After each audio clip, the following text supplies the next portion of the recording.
A ver, ¿puede un libro que habla de educación ser, al mismo tiempo, un manual para la revolución? Pues, en 1968, Paulo Freire publicó La pedagogía del oprimido, y su respuesta fue un sí rotundo. Vamos a analizar juntos cómo este texto no solo vino a desafiar lo que pasaba en las aulas, sino que propuso un camino concreto para cambiar el mundo. Para Freire, las palabras tienen un poder increíble. Pero ojo, no se trata solo de hablar por hablar. La palabra verdadera es lo que él va a llamar praxis. Es la combinación perfecta entre la reflexión sobre el mundo y la acción para cambiarlo. No puede existir una sin la otra. Es que nombrar un problema ya es el primer paso para empezar a solucionarlo. Y acá llegamos al corazón de todo su argumento, una idea que, la verdad, lo cambia todo. Para Freire la educación nunca, pero nunca, es neutral. O es una herramienta que nos enseña a aceptar el mundo así como está, o se convierte en la práctica misma de nuestra propia libertad, dándonos el poder para transformarlo. No hay un punto medio. Entonces, para entender esta idea de la educación como opresión o como libertad, Freire nos pide que primero observemos la estructura del mundo. Él lo ve como un lugar definido por una tensión central, una división fundamental, la que existe entre opresores y oprimidos.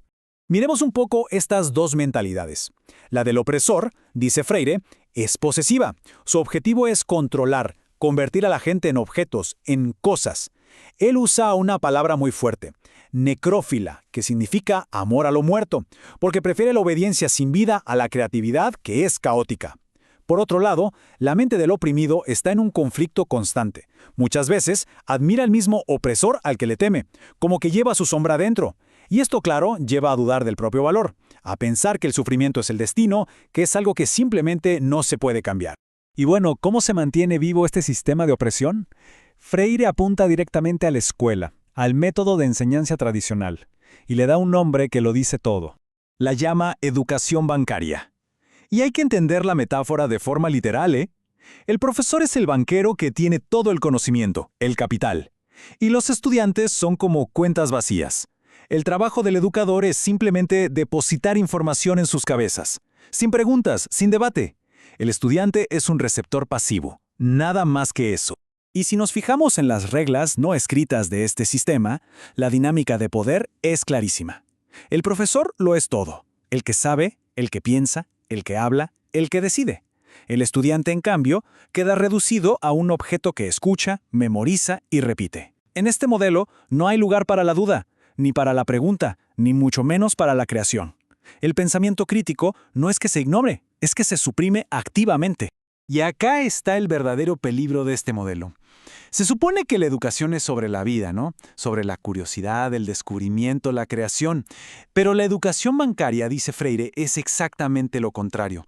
Promueve la necrofilia, el amor por lo que está inerte. Se premia la repetición de hechos muertos en vez de la construcción de un conocimiento vivo que tenga sentido. Es básicamente un sistema que mata la imaginación. Pero Freire no se queda solo en la crítica. Si la educación bancaria es la enfermedad, él nos ofrece el antídoto. Y es un modelo educativo basado en una idea completamente distinta, el poder inmenso del diálogo. Para entender este nuevo modelo, tenemos que volver a esa palabra clave, praxis. Es la idea de que el verdadero conocimiento no es algo que se memoriza de un libro, es un ciclo constante. Reflexionamos sobre nuestra realidad, actuamos para cambiarla y esa misma acción nos da una nueva realidad sobre la cual volver a reflexionar. Son inseparables. Y así es como se ve en la práctica. La vieja jerarquía se rompe. El profesor también aprende y el estudiante también enseña. Son coinvestigadores de su propia realidad. En lugar de un plan de estudios impuesto desde arriba, lo que exploran son los temas generadores, los problemas, los sueños, los desafíos de su propia comunidad. El conocimiento no se recibe, se crea, juntos. ¿Y cuál es el objetivo final de todo este proceso? No es simplemente aprender a leer o a sumar. No, es algo mucho, mucho más profundo. Esta es la pregunta central que mueve todo el libro.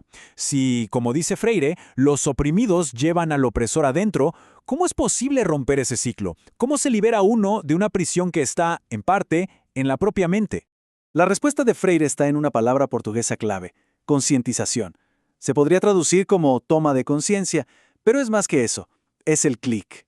Es ese momento de despertar en el que uno se da cuenta de que su situación no es el destino ni la voluntad de Dios, es el resultado de un sistema. Y ese despertar, bueno, ese despertar lo cambia todo. De repente, la realidad deja de ser un muro imposible de escalar y se convierte en un problema que se puede resolver. Es el momento en que las personas dejan de verse como piezas pasivas en el juego de la historia y se reconocen como los jugadores, como los autores capaces de escribir un nuevo final. Y así llegamos al propósito final de todo esto. Para Freire, esta educación liberadora no es la meta en sí misma, es el vehículo para alcanzar algo todavía más grande, nuestra plena humanización. Esta cita lo resume a la perfección. La verdadera liberación no es un premio que se gana ni un regalo que alguien nos da.